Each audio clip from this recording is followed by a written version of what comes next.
Good evening, everyone. I'm Leah Cooper with your JCN News for this Wednesday, November 25th. Financial Services Minister and Member of Parliament for Yamacraw, Ellsworth Johnson, reads a bill for an act to amend the Penal Code, providing for the offense of intent to defraud the government. The proposed amendment covers paragraph 23 of the Penal Code under the heading Robbery, Fraud, and Extortion. Mr. Johnson says this amendment adds a new section, which is 35B, creating an intent to defraud a foreign government. He says that someone, whether based in the Bahamas or not, cannot use their locality in the Bahamas to defraud a government. A comparative analysis is being done. There's been consultation on the amendment before the House today, and I think there's agreement. I can't speak for the other side, the side opposite, in terms of the intent for us to do what we're doing today, Mr. Speaker. Mr. Speaker, as I said, we can recall in 2018 an early amendment was passed.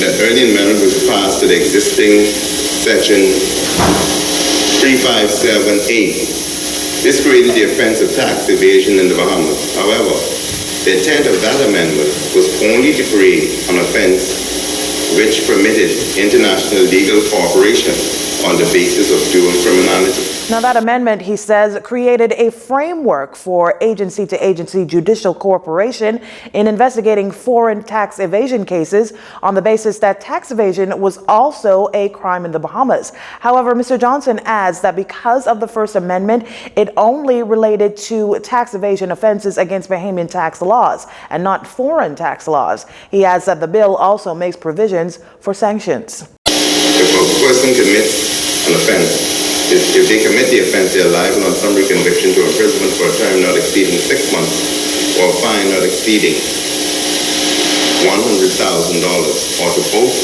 fine and imprisonment.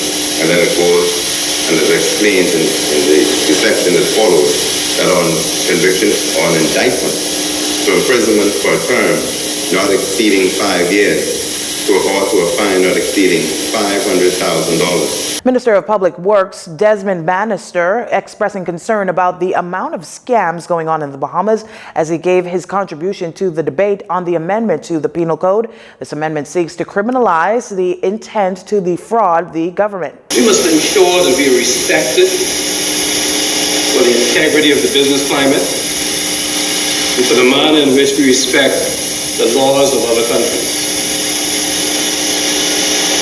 You know, when I was preparing for this, I was thinking about all the scams that we've seen in recent times. The lottery scams. You know, they have these scams where people call you up and say you won a lottery, you pay the fees and taxes up front, and they're going to send you the money. Right next door in Jamaica, they have what they call the Jamaican phone scammers. Well, they've had a lot of that in Jamaica.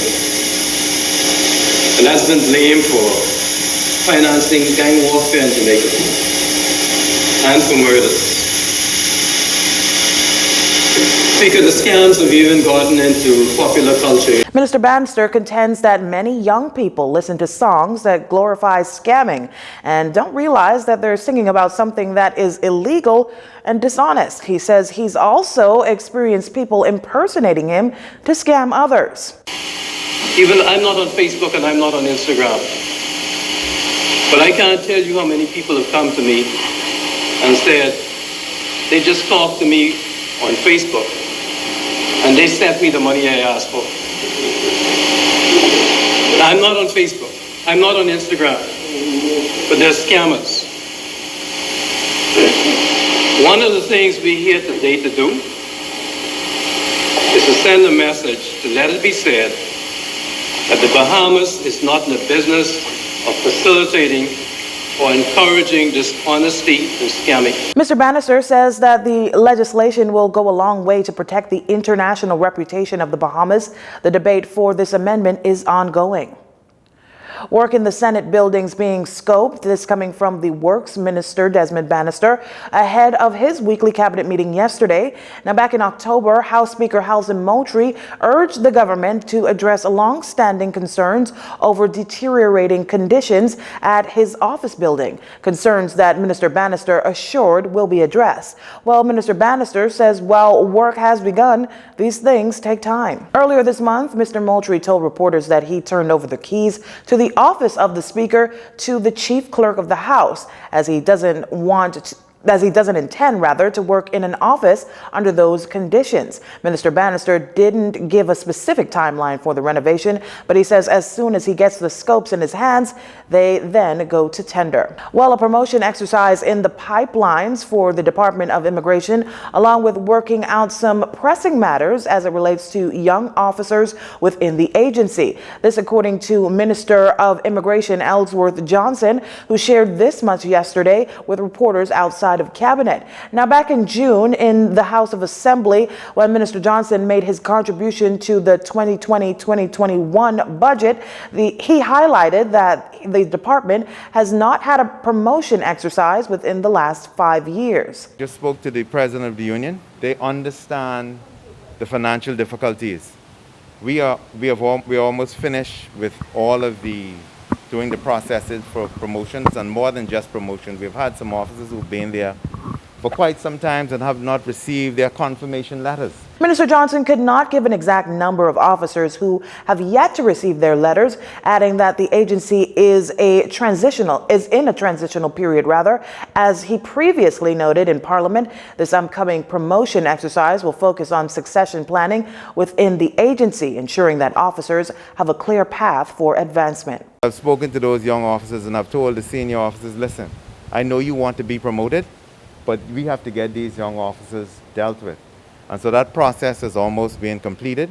We're also in a transitory process where we're looking, when we do have that talent in the Immigration Department, to have somebody from in the Immigration Department become Director of Immigration. Also, during the minister's contribution to the budget debate, he noted that the department has had a number of human capital over the last 3 years due to retirement, resignation, or transfers. Also, Minister Johnson said during that time, the department hopes to hire some 60 to 100 new recruits within the third or fourth quarter of this fiscal period.